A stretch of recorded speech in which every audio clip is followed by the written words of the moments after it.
What would you do if at 3 a.m.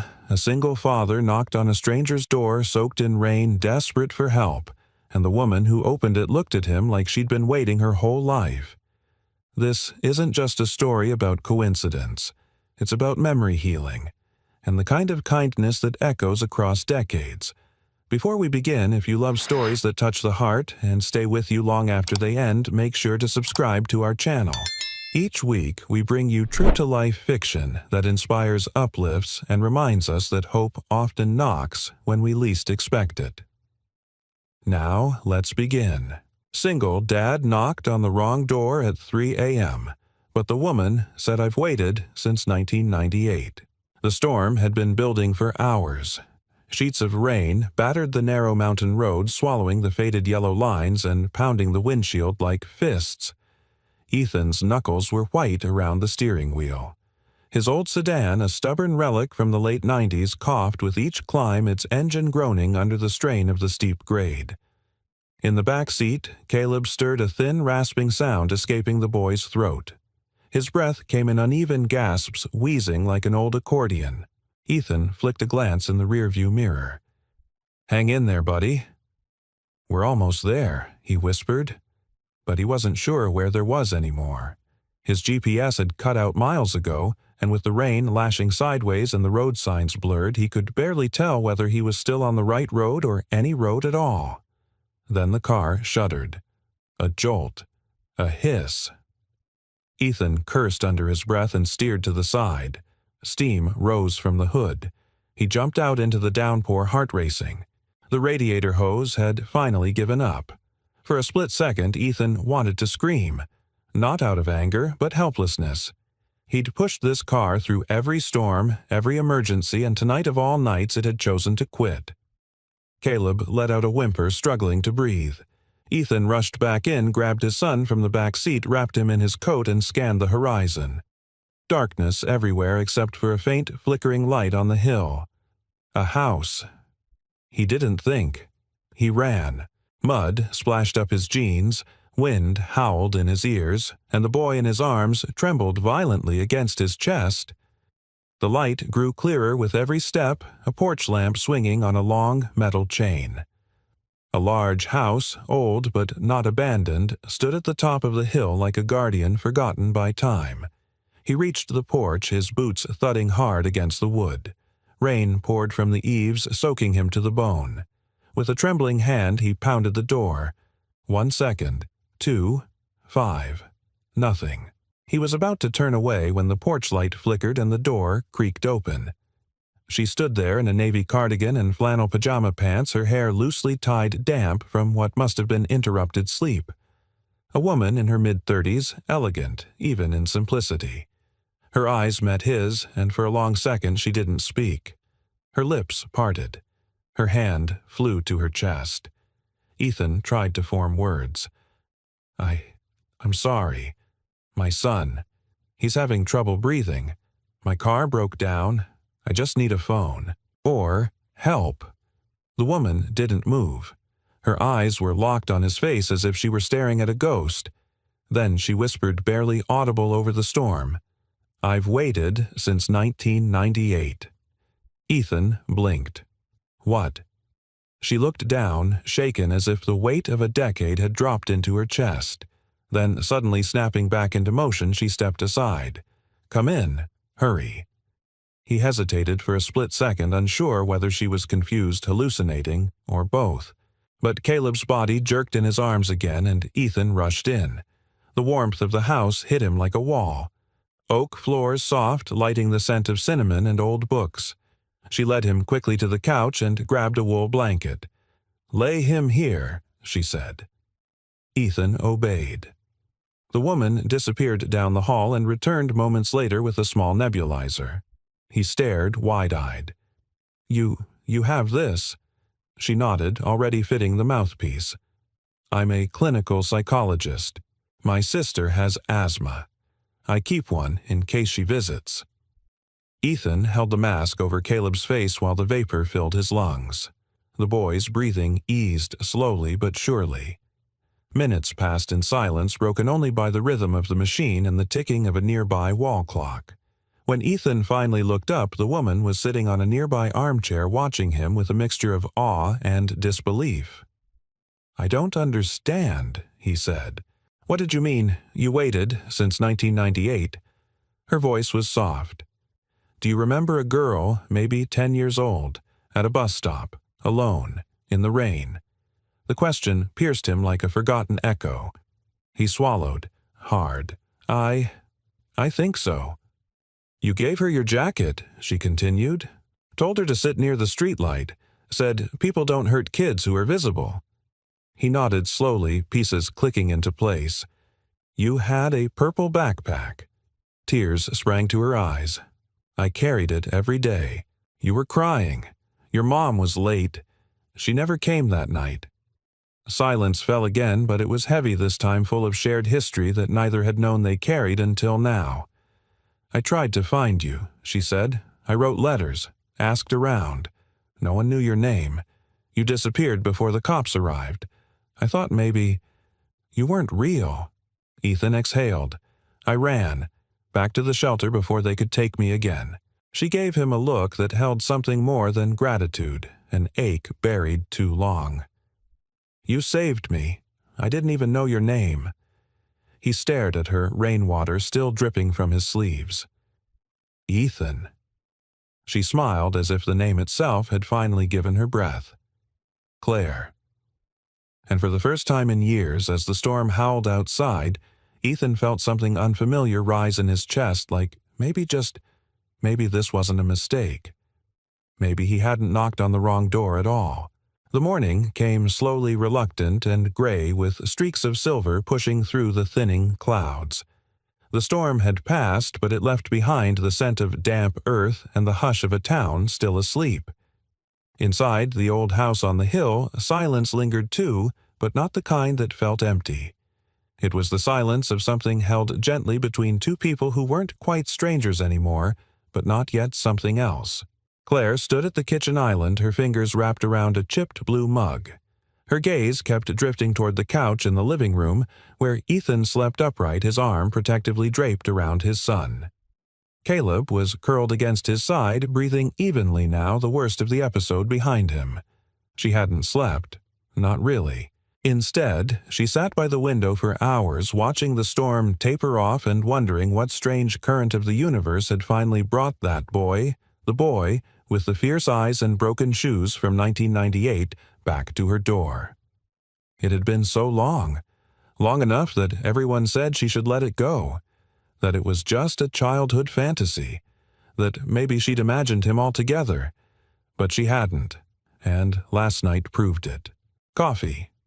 Ethan's voice was low, slightly hoarse as he stepped into the kitchen with Caleb still asleep on the couch. Claire turned surprised. "You're awake." He nodded. His eyes were tired but alert, and guarded. "I didn't mean to fall asleep," he said quickly. "I didn't mean to stay." "It's okay," Claire said, offering a gentle smile. "You stayed because you needed to, and that's allowed here." Ethan looked down as if unsure what to do with kindness spoken so plainly. "I can't pay you back for what you did," he said. "The breathing machine letting us stay." "All of it." "You already did," she replied quietly. "A long time ago." He glanced away, unsettled by how much weight she gave to something he barely remembered. "I was just a kid. I didn't do anything special. You showed up when I thought no one would," she said. "That's more than most grown men have done in my life." They stood there, the hum of the refrigerator and the soft ticking of the wall clock filling the spaces between them. "I kept wondering what your name was," she said after a moment. "All these years, I only had a fuzzy memory of your face, your voice, and I remember you smelled like rain and motor oil." Ethan gave a dry chuckle. "Still do, probably." Claire smiled, but her eyes shimmered with something deeper. "I told myself I would ask your name if I ever saw you again. I just never thought it would be like this." He shifted uncomfortably. "It's strange, hearing that someone was waiting for you when you didn't even know you were worth waiting for." Her heart clenched at that. "Ethan," she said gently, "you were a child, and you were kind to a girl you didn't know. That doesn't just disappear." He gave a tired smile, but it didn't quite reach his eyes. Life didn't exactly turn out the way people hoped for me. Claire paused. "What do you mean?" He shrugged. "Foster care. A few homes, some worse than others. I ran away more than once, spent a lot of nights sleeping in cars or behind gas stations, but I made it through. Barely." There was no bitterness in his voice, only the dull weight of someone who'd carried too much for too long. "What about Caleb's mom?" Claire asked gently. "She left after he turned 2. Ethan replied, his tone unreadable. Said she didn't sign up for all this. I've been raising him on my own ever since. Working nights, whatever jobs I can get." Claire didn't say anything right away. She simply reached for the coffee pot and poured a second cup, setting it gently in front of him. It wasn't sympathy on her face, it was recognition. The quiet understanding of someone who had also walked alone for too long. Ethan took the mug and held it for a moment before sipping. "This place. It's yours. My parents owned it. We lived here until I was 12, Claire said. After that night at the bus stop, they pulled me out of school and sent me to stay with relatives in Colorado for a few years. I had panic attacks for months after that. Therapy helped eventually. So much that I became a therapist myself."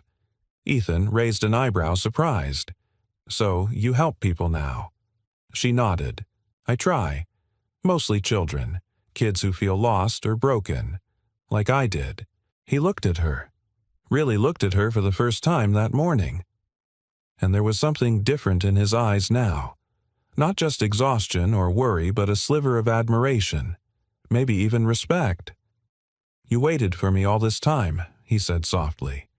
Claire shrugged, but her voice betrayed her emotion. "Not exactly. I just never forgot. And when I came back to this house, I always thought maybe one day you'd walk by, or knock on the door." Ethan looked down into his coffee, his voice thick. That must have seemed foolish after a while. Maybe she said a small smile playing on her lips. "But I've always believed in unlikely things. I had to, because that night in the rain, someone I didn't know made me feel safe, and that memory saved me more times than I can count." Ethan didn't know what to say to that, but something in him shifted, not all at once, but like the first loosening of a tightly clenched fist. Behind them, Caleb stirred, sitting up with a soft groan. Claire smiled and walked over, kneeling beside him with easy familiarity. "Good morning, sleepyhead," she said. The boy blinked, then looked around. "Where are we?" "In a safe place," Ethan replied. Caleb smiled faintly, then leaned back against the couch. Claire turned to Ethan. "You don't have to leave right away, you know. You both can stay a little longer. Rest. Get warm. Think." He opened his mouth to protest, but she raised a hand. "No pressure, no strings. Just let this be the place where something good begins again." Ethan said nothing, but he nodded, and for now that was enough. By mid-morning, the rain had stopped completely. A thin veil of fog drifted lazily across the treetops as the mountain town stirred awake. The window panes of Claire's house glowed amber with soft light, casting a sense of fragile warmth that didn't quite reach Ethan's bones. He stood alone in the front room, staring out at the gravel driveway where his broken-down car sat like a stranded memory. Claire had offered to call a local mechanic, but he'd declined more out of pride than practicality. Pride, he knew, had cost him more than it had ever protected him. Still, some habits clung tighter than scars. Behind him, Caleb's laughter floated from the kitchen. Claire had convinced the boy to try her pancakes banana and cinnamon with a drizzle of honey. Ethan hadn't seen his son that animated in weeks. And yet, he couldn't relax. He kept waiting for something to go wrong. A knock on the door. A word said wrong. A moment too vulnerable. He was used to life offering glimpses of kindness only to pull them away when he reached for them. "Can I show you something?" Claire's voice broke his thoughts. She stood by the hallway, arms folded gently in front of her eyes, steady. He hesitated. "Sure." She led him past the kitchen and down a narrow corridor to a room tucked behind a sliding barn door. The hinges groaned faintly as she opened it. Inside, soft light filtered through gauzy curtains. The room smelled faintly of cedarwood and something floral lavender, maybe. Ethan froze at the threshold. The walls were covered in drawings, dozens of them. Some framed, some pinned with care, some curling at the edges. A swirl of charcoal sketches, watercolors, pencil outlines, every one of them depicting a different scene from that rainy night at the bus stop. A little girl huddled beneath a flickering streetlight. A boy offering his coat, raindrops splattered across his shoulders. Two silhouettes sitting on a bench, heads bent close. A crumpled purple backpack on the ground. "You drew these?" Ethan asked, voice low. Claire nodded. "Not all at once. Over years. Every time I had a memory, a feeling, something that wouldn't let me sleep. I'd sketch it. Some were from therapy exercises. Others just for me." He stepped inside, slowly, overwhelmed. It was like walking into someone else's heart. "Most people don't believe one memory can shape a life," she said quietly. "But that night, it changed how I saw the world. I wasn't just scared of strangers anymore. I was looking for someone who proved that even in the worst moments good existed." Ethan stared at the drawings, awed and humbled. "I don't know if I deserve all this." Claire turned to him. "It's not about deserving. It's about the mark we leave, whether we realize it or not." He rubbed the back of his neck. "I think I wanted to believe that night never mattered, because remembering meant remembering everything else too." Claire waited, letting the silence speak for itself. "I've done things I'm not proud of," he admitted. "When you grow up in the system, it gets in your blood. I lied to survive. I stole food. I fought people. I got arrested once for vandalizing a foster home window just to get out. They moved me again and again." His voice tightened. "But I never stopped trying to be better for Caleb. He's all I've got." Claire's gaze softened. "He's lucky to have you." He shook his head. "I've slept in shelters. I've worked jobs no one wanted. I've walked 10 miles just to get him to a free clinic. I'm not proud of my life, Claire. I'm just tired of feeling like I'm always one bad break away from failing him." She stepped closer, her voice steady but tender. "Maybe you're not failing at all. Maybe the fact that you're still standing, still showing up for him every day is the very definition of not failing." He swallowed, caught off guard by the sincerity in her words, by the way she looked at him, not with pity, but with belief. "I don't know how to let people in," he confessed. "I'm not good at being seen." Claire gave a faint, knowing smile. "Then maybe you just need someone who won't look away." Something in Ethan's chest ached like a locked door he didn't know was still shut. She turned to a small bookshelf near the window and pulled down an old photo album. Inside were newspaper clippings, notes, and a worn envelope sealed with tape. "I never told anyone about that night except my therapist," she said. "But after I got better, I started writing letters to you." Ethan looked up, startled. To me, Claire nodded. "Of course I never sent them. I didn't know who you were, but it helped me understand things. Helped me forgive my mother for never showing up. Helped me realize that not all love looks like family, and not all family needs to be blood." She handed him the envelope. "You can read them, or not. Just know they're here." He took it slowly, almost reverently. The weight of it in his hands felt heavier than paper. "Why me?" he asked. "You could have moved on. Forgotten me. Why wait for someone who didn't even know he mattered?" Claire looked at him, then her voice like sunlight breaking through fog. "Because kindness, when it's real, plants seeds. And I knew someday you'd come back to see what grew." Ethan didn't reply, but for the first time in a long time he felt something rise in his chest that wasn't fear or shame. It was the unfamiliar warmth of being remembered, of being worth remembering. And that changed everything. Ethan had never lingered anywhere this long before. He stood at the edge of Claire's front porch that afternoon, watching the mist rise off the hills as the sun burned slowly through what remained of the morning fog. The house behind him creaked gently in the wind, its age singing a low lullaby across the floorboards. He could hear Caleb's muffled laughter through the screen door. Claire had brought out an old board game, something about mice and cheese. Somehow, his son was laughing, genuinely laughing. Ethan hadn't heard that sound in months. His eyes traced the roofline of the house, the peeling white trim, the weathered swing that swayed on its own. The place had character. It had memory. Claire stepped beside him with 2 mugs of warm cider, handing him one without a word. She didn't ask what he was thinking. She seemed to know better than that. Instead, she sipped her drink and let the silence wrap around them like an old quilt. "You ever think about leaving this place?" Ethan finally asked, his voice quiet. Claire smiled faintly, still looking out over the hills. "All the time. Then I remember why I came back." He glanced at her, waiting.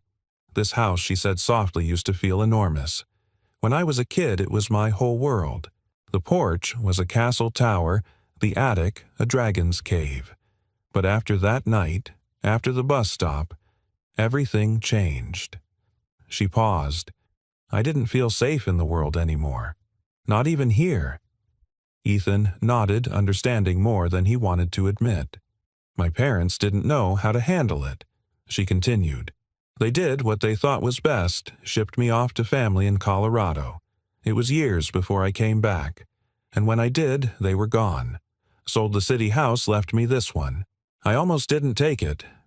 "But you did," Ethan said. Claire looked at him then. "Because a part of me hoped. Maybe if I returned to where I was broken, something might finally heal." Her words hung in the air between them. Unforced, unapologetic. Ethan turned the mug in his hands. "That's a brave thing to do." "It didn't feel brave," she said. "Just necessary." He stared out at the tree line. Most people would have just tried to forget. "I tried," that she replied. "Didn't work." He gave a small nod.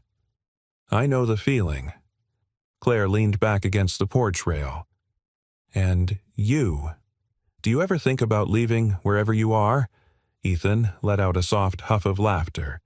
"All the time. But I don't have anywhere to go. We've bounced from place to place for years. Whenever I think we found a spot to settle, something gives, rent goes up, jobs dry up, the car breaks down. I got used to not unpacking. That sounds exhausting." He shrugged. "It is. But you stop noticing after a while. Just put your head down and keep moving." Claire looked at him with quiet conviction. "Maybe it's time you had somewhere to stay still." He didn't answer right away. Instead, he watched a squirrel dart across the edge of the porch railing, tail flicking like a metronome. "You know what the hardest part is," he said after a while. Claire shook her head. "Not knowing if you're doing enough. Not knowing if your kid's going to remember the nights you made it work, or just the times you failed."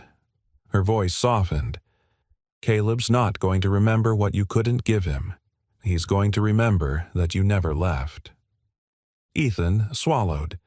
"I hope so." They both fell quiet, letting the wind speak for a while. After a moment, Claire turned to face him fully. "You know, people in town think I'm strange." He raised an eyebrow. "Why?"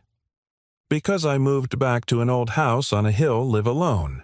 Barely go to church, don't date much, and spend my time drawing pictures of memories that no one else remembers." Ethan chuckled despite himself. "Well, when you put it like that," they whisper, "especially the older neighbors, think I'm some kind of ghost. You don't seem like a ghost to me." "No," she asked, eyes twinkling. "What do I seem like?" He hesitated, then said with rare honesty, "Like someone who knows how to stay." "That's rarer than you think." Claire's expression shifted, just slightly, but enough to make his chest tighten. The porch light flicked on as the late afternoon turned slowly toward dusk. "I meant what I said earlier," she told him. "You don't have to leave right away. You can stay until the car's fixed. Or longer." Ethan stared into his cider tension prickling under his skin. "I don't want to be anyone's burden, Claire. You're not." Her voice was firm, unwavering. "Not to me. Not to this house. You're just someone who finally came home." His heart pulled sharply at that. He wanted to believe it. He wanted to lean into that idea to let his son rest in a bed more than one night to stop listening for eviction knocks or car engines dying. But he wasn't sure he knew how to live without running. The screen door creaked open. Caleb stood in the doorway holding the game board. "Dad, she let me win," he said with an exaggerated frown. "Again." Claire laughed. "Not true." "You beat me fair and square." "Barely," Caleb muttered. Ethan smiled, reaching out to ruffle his son's hair. "Go wash up, champ. We'll figure out dinner soon." As the boy disappeared again inside, Ethan set his mug down on the porch rail. "I don't know what this is," he said slowly. "This place, this feeling. But it's been a long time since anything felt—" "Okay." Claire nodded. "Then let's just call it a beginning." He looked at her, then the woman who'd waited since 1998, not with desperation but with quiet strength.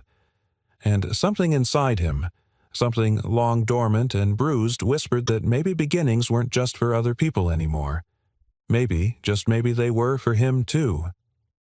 The sun dipped low behind the pines, casting long amber streaks across the hardwood floor.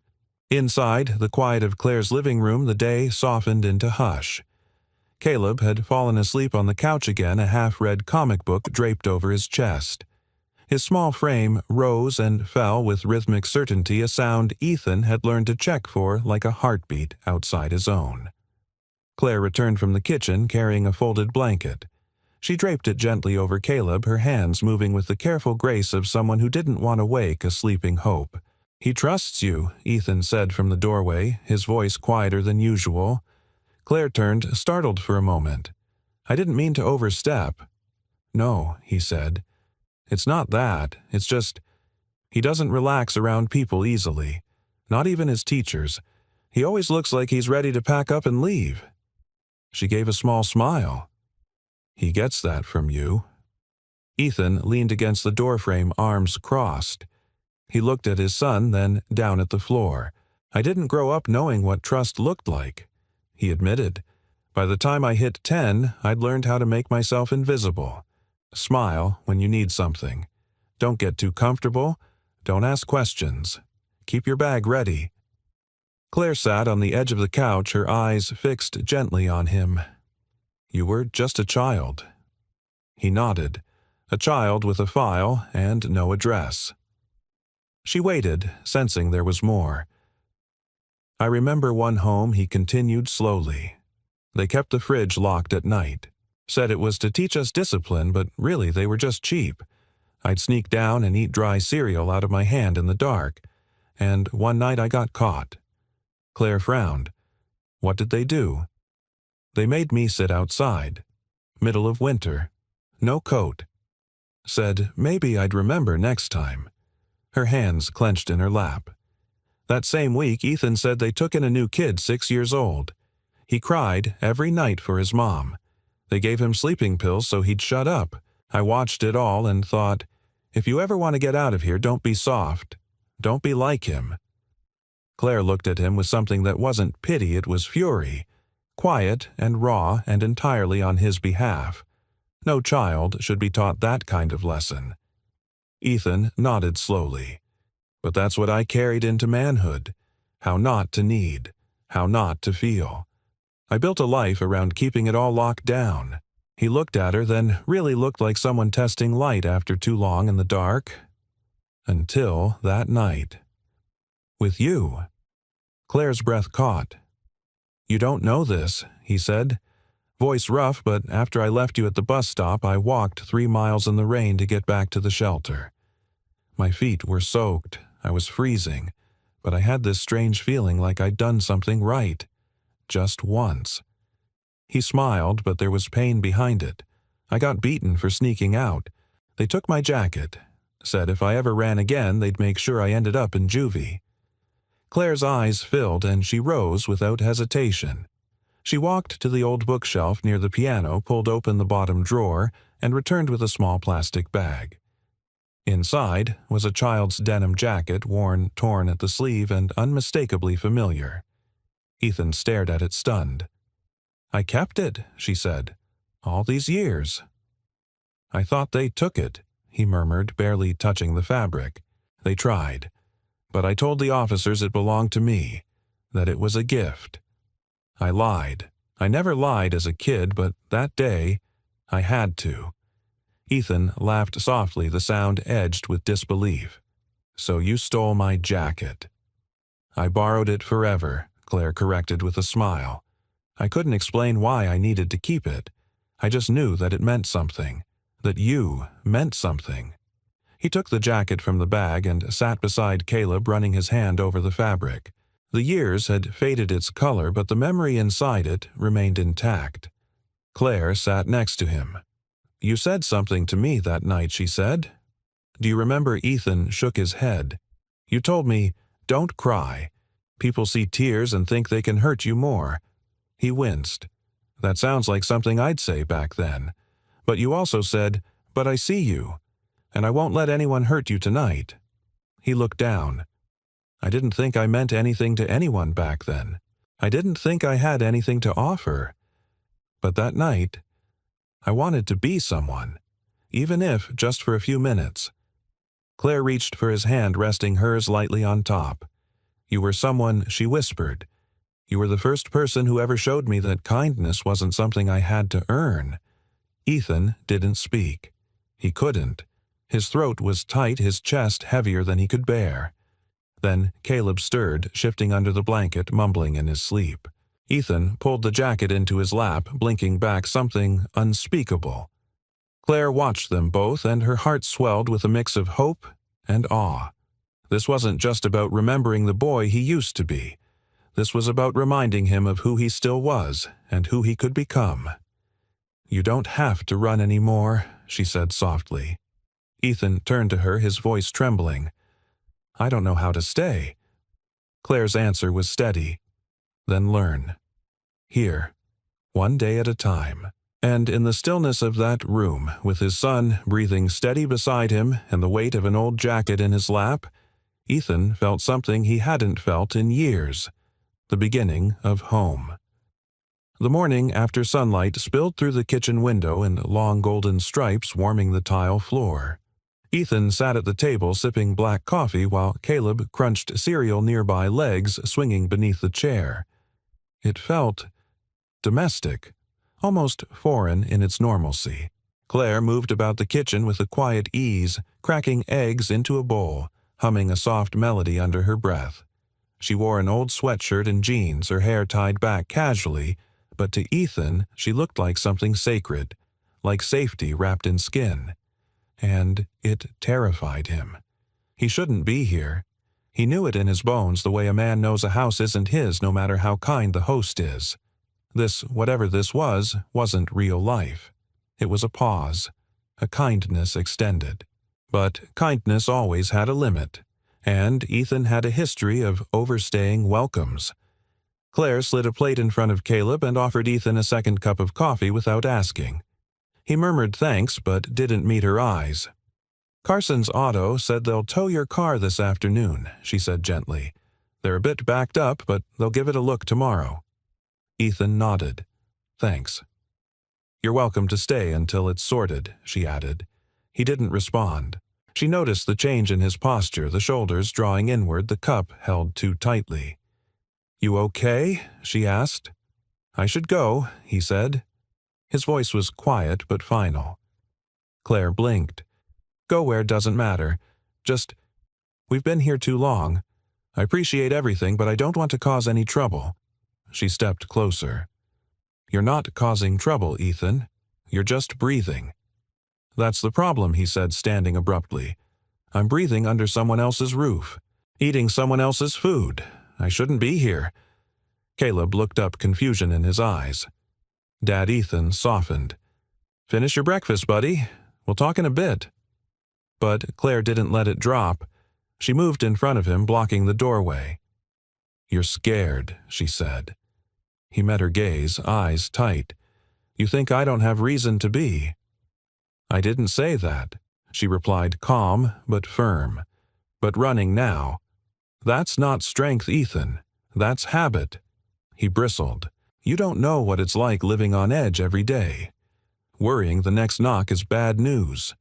Always calculating what you can afford to lose. I don't, she agreed. But I know what it's like to live afraid. I know what it's like to expect everything good to vanish. Her voice softened. That's what trauma does. It teaches us to abandon joy before it abandons us. He closed his eyes, jaw clenched. He hated how much her words got in, how they settled in his chest like truth. I can't need you, he whispered, because if I need you, and you leave... Claire reached out gently, placing a hand on his arm. I'm not leaving. Ethan pulled away. You say that now.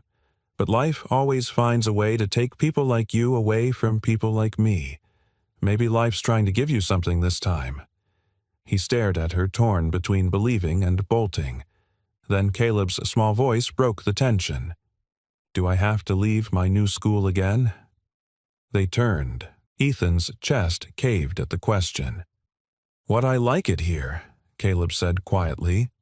It's the first school where they let me finish my drawings instead of taking them away.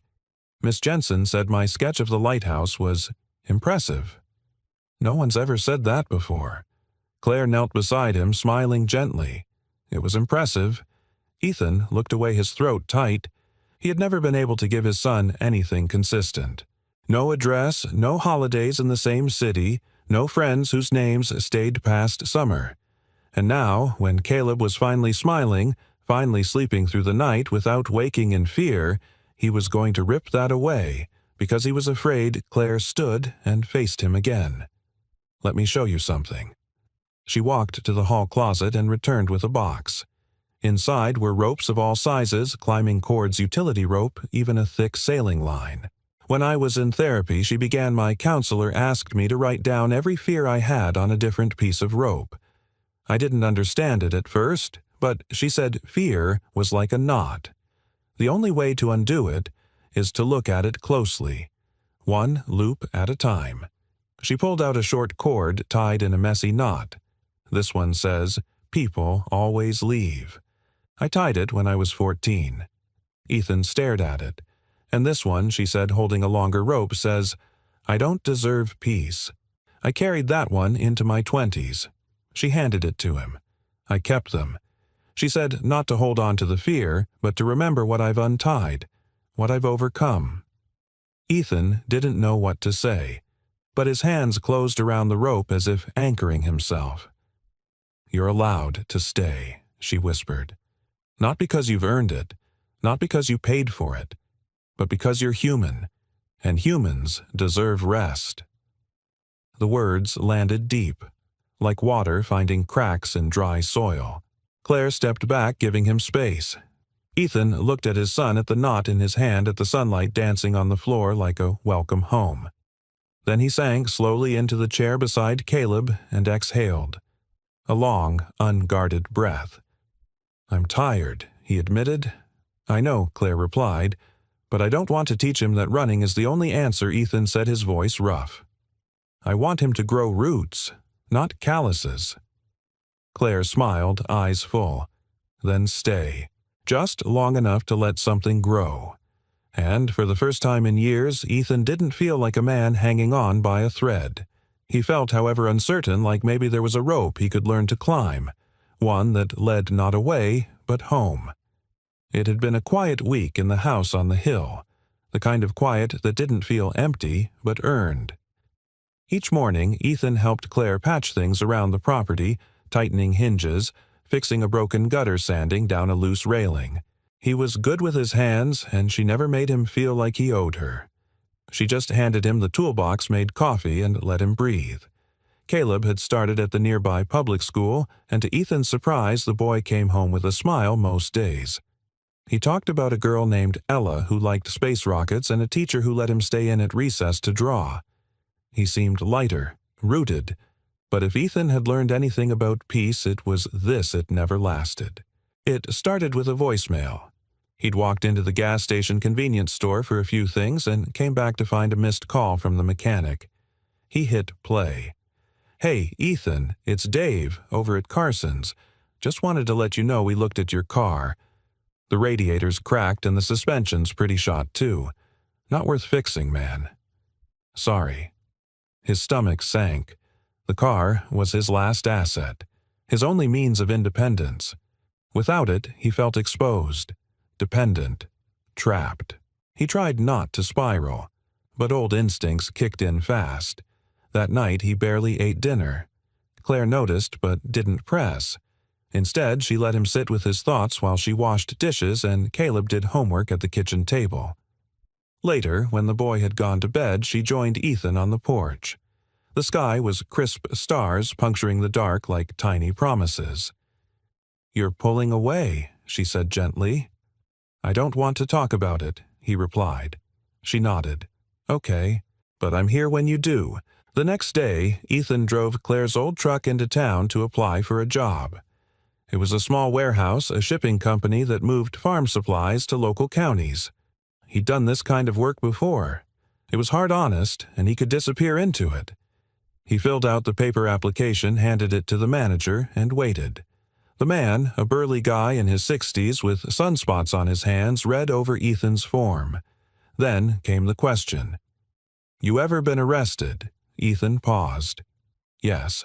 When I was 17. Vandalism and resisting." The man's expression flattened. "That, a felony, no sir. Juvenile record. Never reoffended." The manager gave a slow sigh. "We'll let you know." Ethan knew what that meant. 2 hours later, as he walked through the local supermarket with a few groceries, Caleb at his side, it happened. Caleb dropped a carton of milk and it splattered across the tile. Ethan bent to clean it, instinctively reaching for a paper towel from a nearby display when Caleb suddenly coughed hard and dropped to one knee, struggling for air. Panic flared. Ethan scooped him up, trying to calm him, but the wheezing had begun. He rushed to the pharmacy counter, heart pounding. "Excuse me. My son has asthma. He's having trouble breathing. I need his inhaler prescription refilled." The clerk blinked. "Do you have insurance?" "No, but I can pay cash. Just give me I need to check with the pharmacist." And then someone behind him said, "Should he even be raising a kid if he can't afford medicine?" Ethan turned. A woman, mid-50s cardigan and judgment in equal measure, stood beside a man filming the scene with his phone. The man said, "This'll go viral. Deadbeat dad can't save his kid in Walmart." Ethan's face burned. "Turn that off." "Public space," the man said smugly. "Freedom of speech." Claire arrived minutes later, out of breath, hair wind-blown and eyes blazing. She'd seen the video circulating online someone had tagged the local neighborhood group. She pushed through the crowd like a force of nature. "That's enough," she snapped. "Anyone filming a sick child should be ashamed of themselves." To the woman, "And you, what have you done today that made a child feel safe?" Then she turned to Ethan, placing a hand on his back. "Come on, let's get him to urgent care." She didn't ask questions. She didn't lecture. She just drove. That night, Ethan sat on the back porch alone. The moon was half full, casting pale light across the lawn. He felt hollow. Not angry, just used up. Claire stepped outside, a blanket draped over her shoulders. She sat beside him, but said nothing for a long time. Finally, he whispered, "I shouldn't have brought him into that life. He deserves better." Claire looked at him. "Ethan, you didn't bring him into pain. You shield him from it every day. What he deserves is exactly what you've given him: love, sacrifice, safety. I couldn't even protect him from a cough in a grocery store." "You didn't fail him," she said. "The world failed you, but you're still standing. You're still showing up. And that's what matters." He shook his head. "I hate being seen like that. Like I'm less than. Like I'm some walking mistake." "You're not," she said. "You're the boy who gave away his coat. You're the man who carries his son through fire. Don't let a stranger with a phone define you." He looked at her, then his eyes tired but clearer. Why do you keep fighting for me?" Claire smiled softly. "Because someone once told me, 'I see you. I won't let anyone hurt you tonight.'" And that was enough. Ethan looked toward the horizon, the sky slowly brightening at the edges. Maybe the fall had come. But perhaps, just perhaps, it meant a rise was coming too. Rain tapped gently on the windows again, softer this time, almost like an echo of that fateful night weeks ago when Ethan had first knocked on Claire's door. The storm now was gentler, less violent, as if the sky had finally decided to forgive something too. Ethan stood at the threshold of the attic room Claire had never shown anyone until tonight. "You sure about this?" he asked. She nodded, barefoot, sweater sleeves pushed up. "It's time." The old door creaked as it opened, revealing a space unlike the rest of the house. The walls were painted a muted, calming blue. A worn writing desk sat by the window, flanked by two mismatched bookshelves overflowing with journals, sketch pads, folded letters bundled in twine. Claire stepped in first, her presence grounding the space. She gestured toward the wall behind the desk, lined from floor to ceiling with envelopes of different sizes, paper yellowing at the edges with age. "These," she said softly, "are all letters I wrote to you." Ethan didn't speak. "Some are from when I was a teenager, others from college, some just last year. I never knew if I'd see you again, but I kept writing. It helped me understand myself, and helped me hold on to the version of you that saved me." She picked one off the shelf and opened it carefully, reading aloud. "Dear you, I saw a boy on the street today who reminded me of you. He had that same stubborn look. It made me wonder where you are now. I hope someone's looking at you with kindness. I hope you found somewhere to call home. See." Ethan stared at the page, stunned into silence. Claire placed the letter back, then faced him. "You weren't just a moment in my life, Ethan. You were the proof I needed that not all people leave, that kindness doesn't always demand something in return." He looked down at his hands. "You don't know who I became after that night. I've made a mess of things more times than I can count. I've failed, broken promises, broken myself." Claire stepped closer. "And yet, here you are, raising a boy with more gentleness than most men are taught to carry, fixing things with your hands when your heart's still healing. You haven't failed, Ethan. You've fought every day not to become the darkness that tried to shape you." Her voice caught. "And that matters." He slowly approached the shelf, tracing one of the bundles with his fingers. "So this is what I meant to you?" She smiled. "No, this is what you helped me become." They sat side by side on the old rug knees, nearly touching the soft patter of rain above them like a lullaby. Claire opened a faded green journal and handed it to him. "You should read this one," she said. It was the first. Inside was a drawing, two silhouettes on a bench under a streetlight. Her younger self had scrawled a caption, "He gave me warmth when the world didn't." Ethan's breath caught. He turned the page. The entry was shaky in a 12-year-old's handwriting. "I hope he knows I didn't forget. I hope he knows he didn't disappear."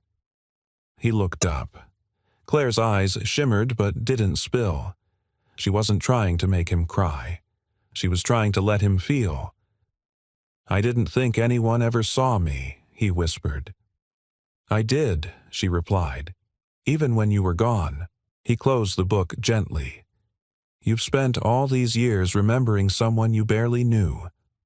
"No," she corrected. "I spent all these years remembering the truth that someone like you existed. Because if even one stranger could show me kindness without expecting anything, then maybe the world wasn't as cruel as it had seemed." There was silence again, but this time it was warm, healing. "I kept trying to become someone who could repay that moment," she said. "That's why I studied psychology. That's why I came back to this house. I wanted to be someone's safe place because once a boy with holes in his shoes was mine." Ethan lowered his head, his voice ragged. "You were the only person who waited for me. I didn't know I was waiting for you," she said, her voice tender. "I just never closed the door."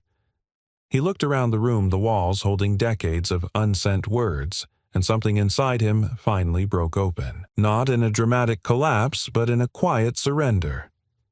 "I don't have the right words," he said, voice shaking. "Not to repay you. Not for this."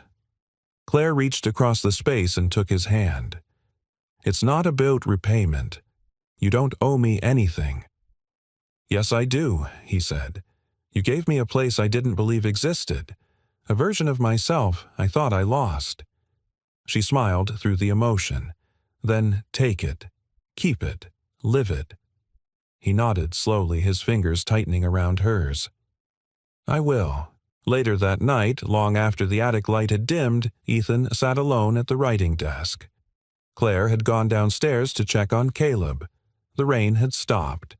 He pulled a blank sheet of paper from the drawer, and for the first time in years he picked up a pen. He didn't write to Claire. He wrote to the boy he used to be. You were never invisible. You mattered, even when no one said it. Someone remembered you, and that saved your life. He folded the letter and tucked it into an envelope. On the front he wrote, "To the one who stayed through the storm." Then gently he slid it into the shelf beside Claire's. And just like that, the room of letters became a room of beginnings. The late October air had grown crisp, curling into the corners of the old house with a kind of gentle urgency. Leaves rustled against the porch like old letters being read aloud by the wind. Inside, the kettle whistled softly, the scent of chamomile steeping in the small kitchen. Everything felt quiet still, yet underneath it all, something new stirred. Ethan sat at the breakfast table, hands wrapped around his mug, eyes distant. Across from him, Claire watched in silence, reading more in his stillness than words would have offered. "You've been different since the attic," she said gently. Ethan glanced up. "Yeah, something shifted. Good or bad?" He hesitated. "Both." Claire waited, knowing better than to press. "I've never let anyone see that part of me before," he said. "The part that remembers. The part that wants something more than just getting by." Claire nodded. "It's hard letting the guard down. It's terrifying."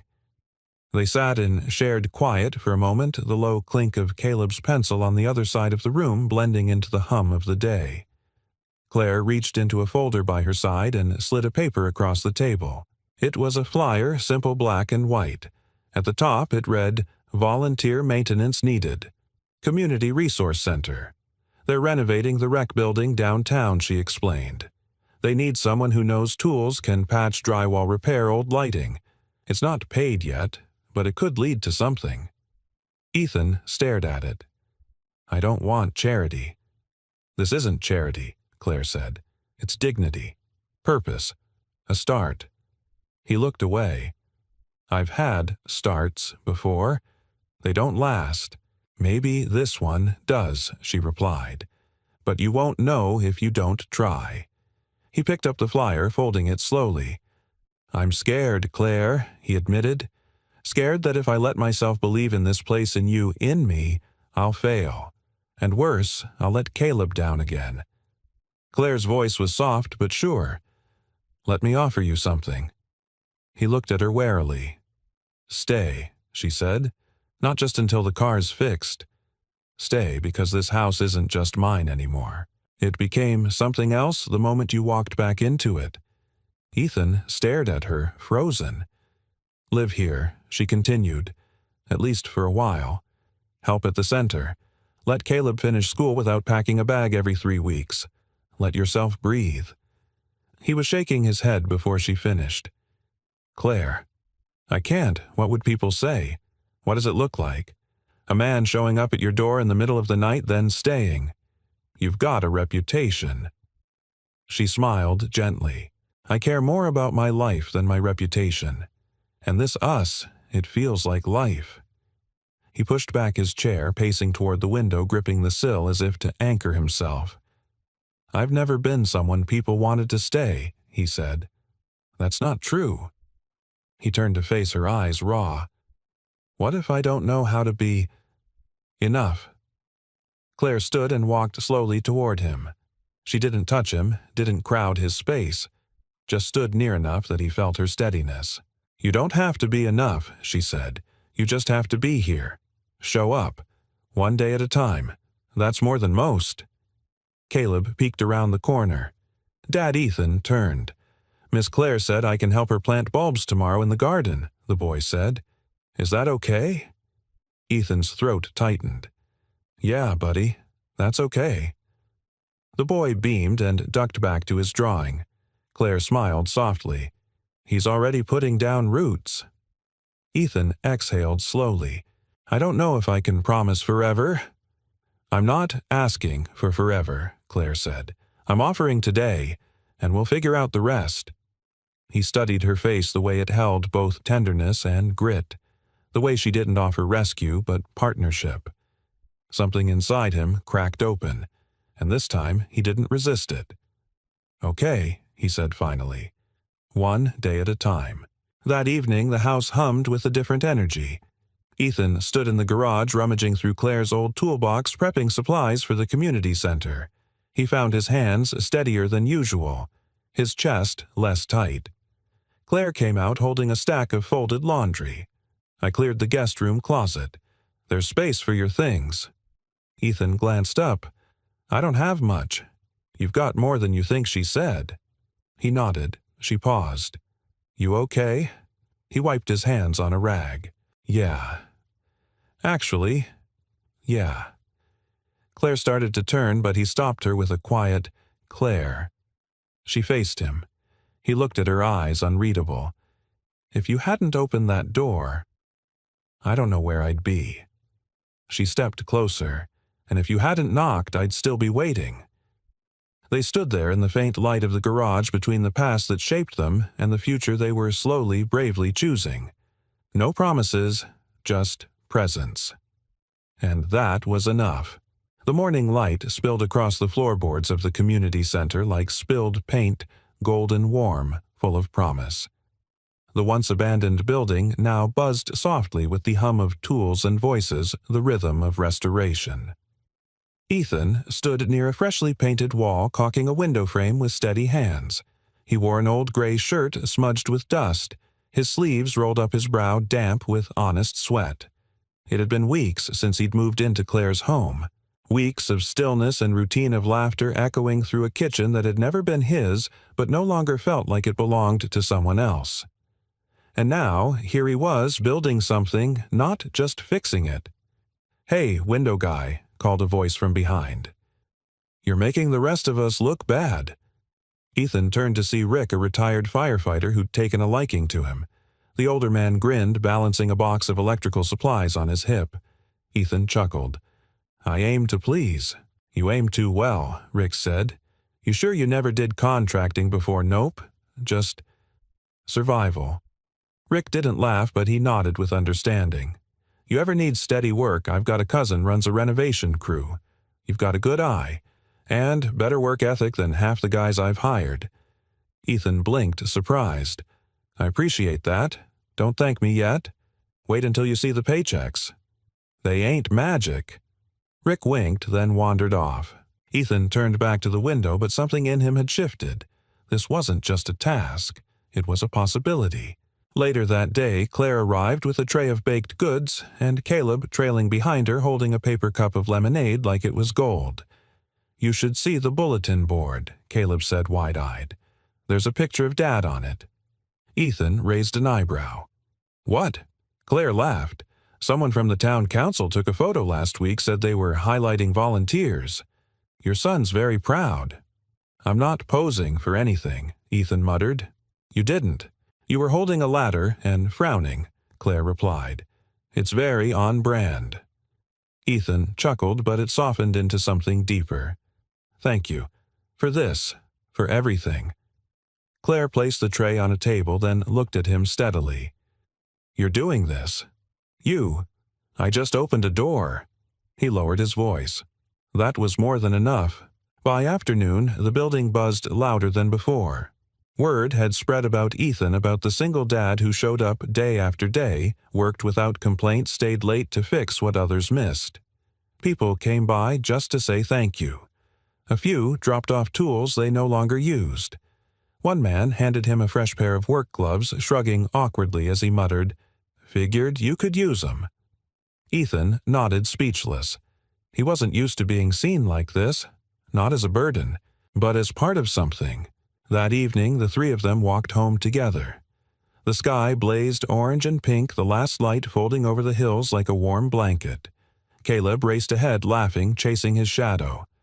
Claire and Ethan followed quietly, their steps naturally falling in sync.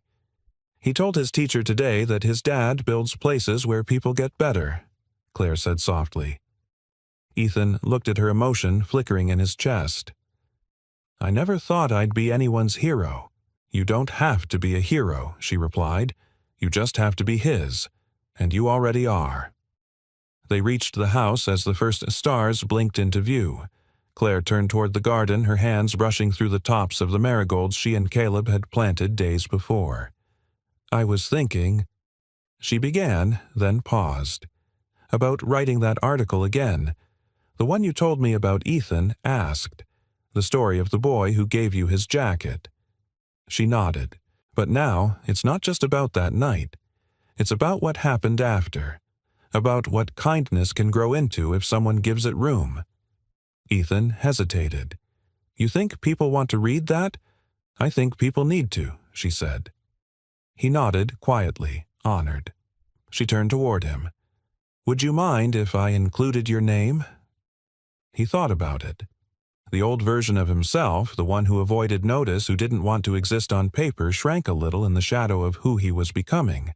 "No," he said, "I think it's time." A week later, the article went live. Claire titled it, "The Boy with the Jacket and the Man Who Stayed." It was simple, honest, no embellishments, just truth, and it spread.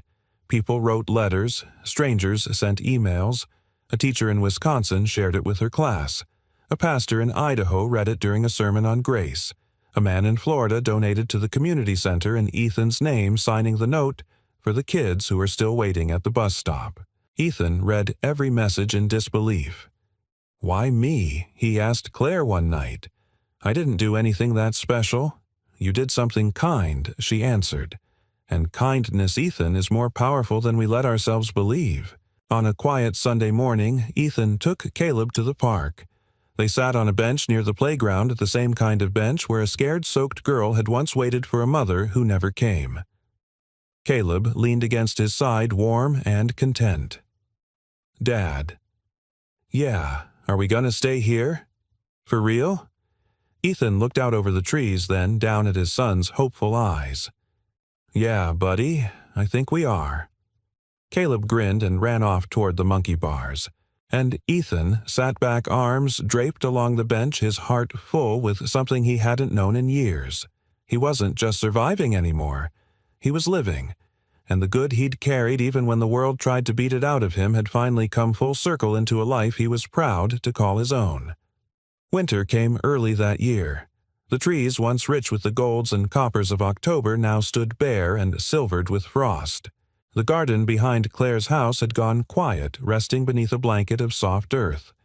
Even the air had changed, cooler, stiller, as if the whole town were holding its breath in gratitude. Inside the house, the warmth told a different story. Ethan stood in the kitchen wearing a flannel shirt that Claire insisted made him look dangerously domestic, flipping pancakes on the griddle. Caleb sat at the table, scribbling in a sketchbook, the corners of his mouth tugged upward in concentration. Claire leaned against the counter, sipping coffee, watching them both with that quiet glow in her eyes, the kind you don't fake, the kind that only grows where healing has happened. They didn't talk about timelines anymore. They didn't count days since he arrived or how long he'd stay. Somewhere along the way, the edges of temporary had blurred into home. "Okay," Ethan said, sliding a pancake onto Caleb's plate. One spaceship with syrup coming in for landing. Caleb grinned. "Permission to eat, Captain granted." Claire laughed, her heart full. These moments, ordinary and unremarkable by most standards, were the very definition of extraordinary to her. They were the moments she had once only imagined from behind closed doors and unsent letters. Later that morning, the three of them bundled up and drove into town. The newly renovated community center was hosting its grand reopening just in time for the holidays. Lights twinkled on every railing and children's laughter rang out from the playground Ethan had helped repair. But the real surprise waited inside. At the far end of the hall, a small brass plaque had been mounted to the wall. Claire nudged Ethan gently toward it. He read it twice before speaking. The address in her prayer. In honor of those who choose kindness and those who choose to stay. Beneath it, a photograph grainy but unmistakable of a boy in a too-big jacket sheltering a girl under a streetlight. Next to it, a new picture Ethan and Caleb arms around each other standing in front of the restored center. Not posed, not perfect, but real. Ethan blinked hard. You did this. Claire shook her head. We did this. People passed by, pausing to smile, to nod, to whisper things like, "That's the man from the story," or "He's the one who helped rebuild this place." But Ethan didn't hear most of it. His gaze was locked on the plaque, on the words, on the truth that he'd become someone his son could be proud of, someone he could be proud of. That night back home, Claire lit the first candle of the season. They had no formal tradition, yet no religious rituals or inherited customs. Just warmth, togetherness, the miracle of being where they were with who they were. Ethan stepped out to the garage for a moment and returned holding something wrapped in old newspaper. Claire looked up, curious. I found this in the attic, he said, placing it gently in her hands. She unwrapped it slowly. It was the jacket. His jacket. The one she had kept all those years. The sleeves still frayed, the denim faded, but intact. I thought you might want to hang on to it, he said, voice low. Or pass it on someday. It's yours more than mine now.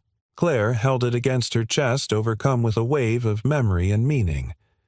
Thank you, she whispered, for giving it to me. Twice. Ethan stepped closer. You said something to me once. That kindness plants seeds. Claire looked up, eyes shimmering. Well, he continued, you were the one who watered them. In the other room, Caleb turned on the old radio. A holiday song crackled through off-key and warm. He called out, Claire, dance with me. Claire laughed. I think that's your dad's job. Caleb grinned. Only if he remembers how Ethan raised an eyebrow. Oh, I remember. He took Claire's hand before she could protest, leading her into the living room where the floorboards still creaked like old stories waiting to be told. They danced slowly, clumsily, to a tune no one really knew, three people no longer waiting for a miracle because they had already become one for each other. At one point, Claire leaned in and whispered, You know, you never really knocked on the wrong door. Ethan smiled, pressing his forehead to hers. No, he said. You were always the address in my prayer. I just didn't know it yet. And so, on a quiet hill in a small town under a roof where love had once only lived in memory, three hearts kept time together, not in fear, not in grief, but in hope. Because sometimes the miracle we're waiting for is the home we choose to build together. We'd love to hear from you. Where in the world are you watching from? Let us know in the comments below and share what part of the story touched you the most. If this story moved, you don't forget to subscribe for more heartwarming tales that bring hope, healing, and human connection to life. Thank you so much for spending your time with us. We truly appreciate you. Until next time, take care and keep believing in the quiet power of kindness.